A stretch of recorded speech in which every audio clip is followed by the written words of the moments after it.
विपक्षी दलों के गठबंधन इंडिया में नेतृत्व को लेकर संघर्ष और भी तेज हो गया है।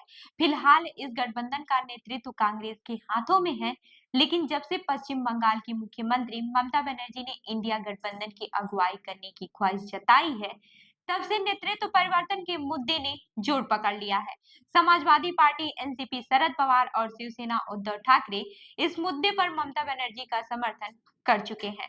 अब ममता बनर्जी को राष्ट्रीय जनता दल अध्यक्ष लालू यादव का समर्थन मिलने के बाद से नेतृत्व परिवर्तन पर बहस और भी तेज हो गई है। लालू यादव ने ममता बनर्जी के समर्थन में क्या कुछ कहा है, ये भी जान लेते हैं।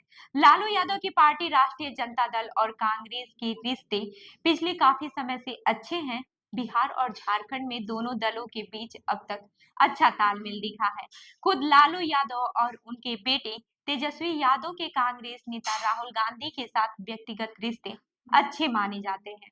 शायद यही वजह है कि इंडिया गठबंधन के नेतृत्व के लिए ममता बनर्जी का समर्थन करने के लिए लालू यादव के बयान ने कई विश्लेषकों को चौंकाया है।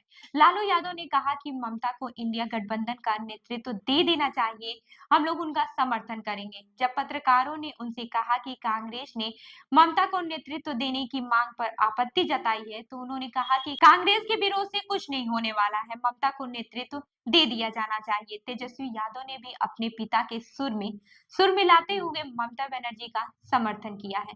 उन्होंने कहा कि ममता बनर्जी के नेतृत्व को लेकर कोई आपत्ति नहीं है, लेकिन कोई भी फैसला सबकी सहमत से होना चाहिए। इसी बीच आम आदमी पार्टी के संयोजक अरविंद केजरीवाल ने दिल्ली विधानसभा चुनाव में कांग्रेस के साथ गठबंधन की संभावनाओं से इनकार किया है। कहा जा रहा है कि ऐसा करके वो भी कांग्रेस को इंडिया गठबंधन का नेतृत्व करता नहीं देखना चाहते हैं। पर अब सवाल यह उठता है कि इंडिया गठबंधन में शामिल कुछ पार्टियां कांग्रेस के नेतृत्व पर सवाल क्यों उठा रही हैं? कांग्रेस की राजनीति की गहरी समझ रखने वाले वरिष्ठ पत्रकार, राजनीतिक विश्लेषक और लेखक रशीद किदवई इसकी वजह समझाते हैं। बीबीसी हिंदी से बातचीत में वह कहते हैं कि लोकसभा चुनाव में कांग्रेस, समाजवादी पार्टी, शिवसेना उद्धव ठाकरे और एनसीपी शरद पवार और तृणमूल कांग्रेस के अच्छे प्रदर्शन के विपक्ष के हौसले बुलंद थे।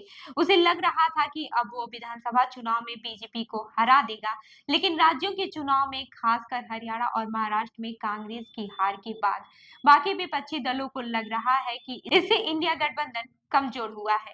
कांग्रेस की वजह से उनकी कहानी आगे नहीं बढ़ रही है। इंडिया गठबंधन के नेतृत्व पर दावेदारी विपक्ष की इसी खींच की असली कड़ी है। कांग्रेस को हाल के विधानसभा चुनाव में करारी हार का सामना करना पड़ा। हरियाणा में इसे 90 सीटों में से सिर्फ 37 सीटें मिली है, जबकि जम्मू कश्मीर में 90 सीटों में से सिर्फ उसे 6 सीटें मिली है, और वो भी नेशनल कॉन्फ्रेंस की जूनियर पार्टनर बनकर रह गई है। वहीं महाराष्ट्र में वो महाविकास आघाड़ी गठबंधन में सबसे ज्यादा 103 सीटों पर चुनाव लड़ी, लेकिन सिर्फ 16 सीटें ही जीत पाई। हालांकि ये भी सच्चाई है, जो पार्टियां इंडिया गठबंधन में कांग्रेस के नेतृत्व को लेकर सवाल उठा रही हैं, उनका भी प्रभाव एक दो राज्यों से अधिक नहीं है। चाहे वो ममता बनर्जी की पार्टी हो, तृणमूल कांग्रेस हो, या फिर लालू यादव की आरजेडी, या फिर केजरीवाल की आम आदमी पार्टी हो, या फिर शरद पवार की एनसीपी हो, जबकि कांग्रेस की मौजूदगी अब भी पूरे देश में है। फिर भी ये पार्टियां कांग्रेस के नेतृत्व पर सवाल क्यों उठा रही हैं? रशीद किदवई कहते हैं कि सवाल सिर्फ कांग्रेस के अखिल भारतीय पार्टी होने का नहीं है।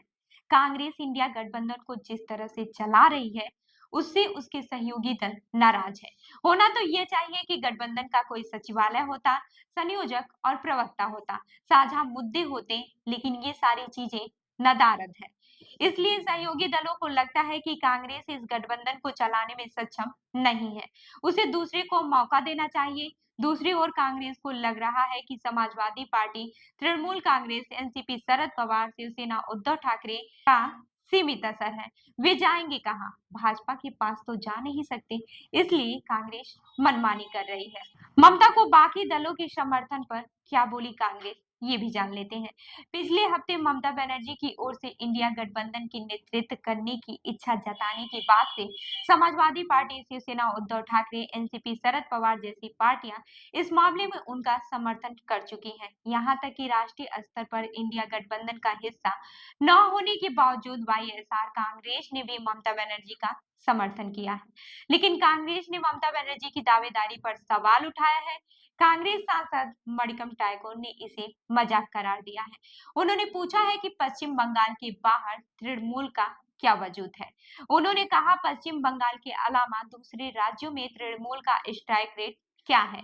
गोवा, त्रिपुरा, मेघालय, नागालैंड, अरुणाचल प्रदेश में तृणमूल कांग्रेस का क्या हुआ? तृणमूल को पहले इन सवालों का जवाब देना चाहिए। तृणमूल कांग्रेस ने इन राज्यों में अपना असर फैलाने की कोशिश की थी, लेकिन कामयाब नहीं हुई। तो आपको क्या लगता है कि ममता बनर्जी को इंडिया गठबंधन की कमान सौंपने का समर्थन कांग्रेस करेगी या फिर नहीं? हमें कमेंट करके जरूर बताइएगा। मैं हूँ रूबी आपके साथ और आप देख रहे हैं जनदर्पण न्यूज। धन्यवाद।